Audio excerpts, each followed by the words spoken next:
او حدیث مبارک کې راځي شب برات باندې الله څومره مجرمان معاف کړي. جناب نبی کریم صلی الله علیه وسلم فرمایي یو قبیله د په عربو کې بنو کلب فرمایي د هغې ګډې او بیزې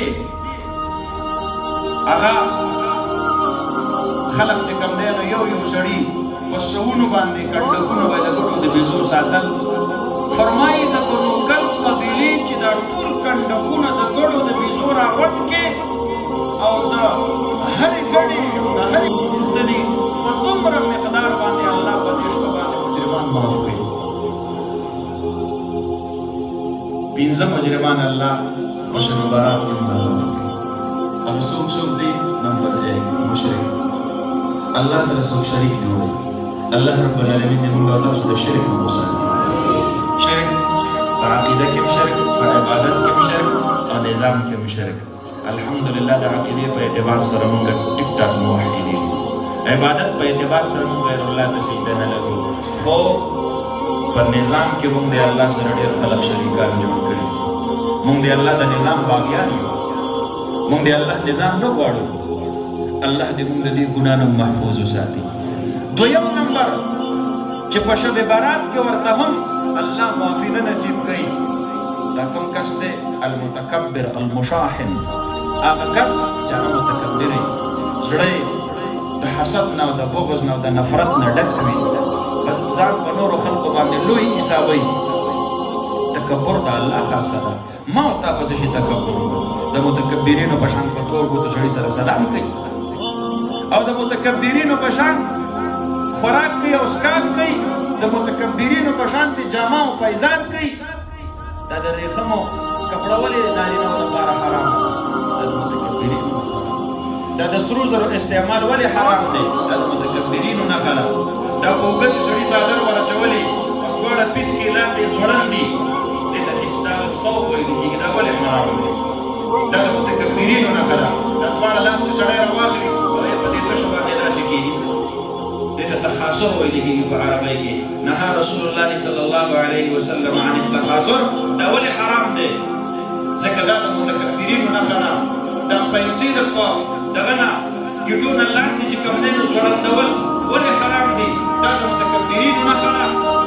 تاسو ته پته شته دی زموږ نوي نسل ته چې دا اکټران ایکټینګ کوي نو څه چل ورته کوي؟ ټول نښې او ټول علامات د متکبرینو په دې ځای به ورته لاس یې څادر به یې داسې په غاړه کې ځوړند کړی. دقه علامات د کومې نه چې جناب نبی کریم صلی الله علیه وسلم مبارک من فرمایي چې ډډه دې وهلي، خوراک او څښاک ممنوع دی. نهى رسول الله صلی الله علیه وسلم عن الاکل متکئا. ولې؟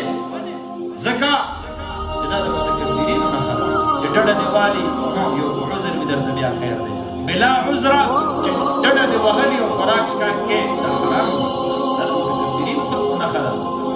دا په ځمکه چې روان وي او داسې اوچت اوچت کېږي او اوږې وښې، دا حرام دي. لا تمشي في الارض مرحا انك لن تخرق الارض ولن تبلغ الجبال طولا. دومره نر خو نه چې دا خپې په زوره زوره راخلاصې، ځمکه به اوس دی که نه دی بېجانه غر ته په دنګوالي باندې به ورسېږي. ته څومره دنګې چې دا اوږې اوچتې اوچتې کېږي. الله رب العالمین تکبر هره نښه ناپخوي. واقصد فی مشیک واغضض من صوتک. الله فرمایي الله رضی عاجزۍ سره ځانې چاته تکبر کې؟ ته څومره تکبر کې؟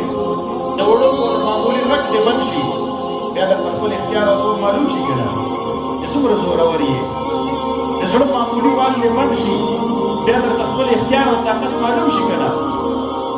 ته چېرې وخت دی را جسم لري مرضي چې ستا جسم ستا مرضي ده، بیا د مرض در باندې ولې راځي؟ چې ستا جسم ستا مرضي ده، بیا تکلیف در باندې ولې راځي؟ چې ستا جسم ستا مرضي ده، بیا مرګ در باندې ولې راځي؟ چې ستا جسم ستا مرضي ده، بیا غم در باندې ولې راځي؟ سړی خدا د سړي مرضي خدا نه ده چې په ما دې غم راشي، په ما دې بیماري راشي، په ما دې مرګ راشي. ته ولې تکبر کوې؟ ته په څه شي تکبر کوې؟ تکبر د الله خاصه ده، د الله صادر دی. الکبریاء ردائي من نازعني في ردائي القيته في النار. الله فرمایي زمانه چې زما د عزت صادر څوک راکاږي او په خپله هر څوک دی الله فرمایي زه به جهنم ته ورکوم. علما دې په خپل علم تکبر نه کوي، تبلیغ والا دې په خپل تبلیغ تکبر نه کوي، عبادت گزار دې په خپل عبادت تکبر نه کوي. الله دې ځان عاجزه کړي چې الله زما په وس کې خدا بابا الله نور قبولیت ورکا ما عبدناک حق عبادتک. الفاظ به د نبی مهربان په ژبه راتلل. هغه عظیمه هستی هغه وفرمایل خدای ستا د عبادت حق مې ادا نه کو. موږ او تاسو یو څو ورځې بس داسې لږ غوندې چې کوم دی نو څه ورځې راته نصیب شي بیا د وحي په انتظار یو. بیا ټوله دنیا کافره ده او زه مسلمان یم، دا ټوله دنیا جهنمي ده او زه جنتي یم. مه ګورئ چا ته څه هېڅ پته نه لګي، دا عمل نامې پټې دي. کېدای شي په ظاهره باندې زه ښکلی ښکارېږم، پته نه لګي د الله په عمل نامه کې به زما د چا په لسټ کې لیکلی شي. هېڅ چا ته په ځان په چا باندې اوچت نه دي ګڼل پکار.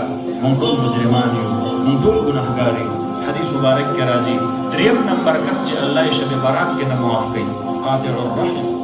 دا هغه سړی دی چې رشته داري کټ کړي، هغه مزګزار او دیندار حافظ قرآن مجاهد عالم ذاکر روژهدار نیکوکار چې ورور ته نه خفه دی، الله فرمایي قاطع الرحم یې شب برات کې دې معاف کوي. پلار ته نه خفه دی، الله فرمایي قاطع الرحم یې شب برات کې دې معاف کوم. لوی مجرمان معاف کوم، تا نه معاف کوم. مور ترې نه خفه ده، الله فرمایي په فرش دې مور خفه کړه، په عرش رب نشي خوشحاله دی. هسې سجدې لګونه، هسې مونځ کوونه، هسې وختونه لګونه، هسې مدرسې ته ځنو. قاطع الرحم رشته داري پالل، خویندې خفه خوارانې چېرته زمونږ نه خپل حق وغواړي، تا زما نه جایداد کې حصه وغوښتله. وقمقل سړیه په تا د چا قرض دی، تا نه یې پیسې وغوښتل، ته به خفه کېږې؟ دا خو د دې خور ستا سره د الله حق دی، ته خور له حق ور نه کې. نو یاد ساته رمضان را روان دی. مولانا خلیفة الله صاحب سمیت د ټولو علماو نه تپوس وکړه، خور له چې کم سړي حق نه دی ورکړی دی روژه ماتې کوي، دا په حرام رزق باندې روژه ماتې. داسې ده لکه چې ټوله ورځ روژه نیسلي او ماښام د خر په غوښو باندې روژه ماتې. دومره لوی جرم دی. ولې حق تلفي کوي؟ حلال روزي دې ګټلې ده، حلال روزي زمینداره دې کړې ده، مزدوري دې کړې ده، په بهر ملک کې خوله دې توی کړې ده، په حلاله دې ګټلې ده. کلي کې دې دکانداري کړې ده، په حلاله دې ګټلې ده.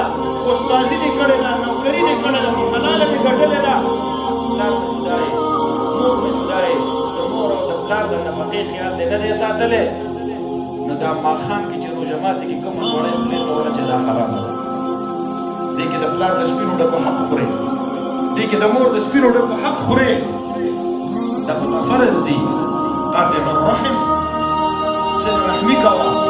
جناب نبی کریم صلی الله علیه وسلم مبارک عادت دا نو خپل رشتہ دارو نن ورځ رشتہ داري کې د مسوق خفه دي کور ته ورکړه لاړ شي. معافي نه غواړي، خیر نه غواړي. موږ پښتانه ګولې په دې کې زوروري یو، هسې لاړ شه. تا به د کور نه راشړ، تا به د کټ نه پاسئ، لاړ شه چې به درله راوړي کې به دي درته. بس تا د خپل طرف نه آغاز وکړو، ابتدا دې وکړه ده البادي بالسلام بریء من الکبر. ته د الله په کتابونو کې په فهرستونو کې صفات لیکلی شو. ستا په تللو سره په هغې تا ته عفو وکړله، چارې یې ښه شه، او په ستا تللو سره هغې تا ته معافي ونه کړله، تا خپله غاړه خلاصه کړله. شب برات کې چې الله مجرمان معاف کړي، ستا نوم به پکې الله شامل کړي. نن ورځ کې نن ورځ لیټ کېږئ به نه، خپل رشته دارو د هغې خفګان به ختم کړئ. او څلورم نمبر هغه مجرم چې الله رب العالمین یې نه معاف کوي، مدمن الخمر، عادي شرابي چې هغه کنټینیوس وي، جاري لګیا وي، هر وخت د شرابو په نشه کې تت وي. هغه سړی الله رب العالمین په شب برات کې نه معاف کوي. الحمدلله دا جرم زموږ په معاشره کې ډېر کم دی او الله رب زموږ نوي نسلونه وساتي. او پنځم نمبر مجرم چې الله یې په شب برات کې نه معاف کوي، عام خپل والدین چې د مور زړه یې خفه کړی، د پلار زړه یې ټوکړې ټوکړې کړی. الله فرمایي کو ډېر سجدې راته ولګې، په شب برات کې دې نه معاف کوم. عامې ورځې ته لږه خبره د مور او د پلار نافرمانۍ نه به ځان بچ ساتئ. ګورئ عام کېدل دې ته نه وایي پلار په اخبار کې ورکی چې میں نے اپنے فلاں بیٹے کو عاق کر دیا، میرے منقولہ اور غیر منقولہ میراث میں اس کا کوئی حق نہیں ہوگا، اور اخبار کے راغلل اسلام کې دې ته عاق نه ویل کېږي، دا خو د حکومت او د ریاست ضروریات دي. د الله په کتابونو کې هغه بچی عاق شو د کوم بچی دپاره چې د پلار د زړه نه دننه نه خیرې راووتلې په ژبه یې هېڅوک نه دي ویلي. د کوم بچی دپاره د مور د زړه دننه نه خیره راووتله هغه بچی عاق شو.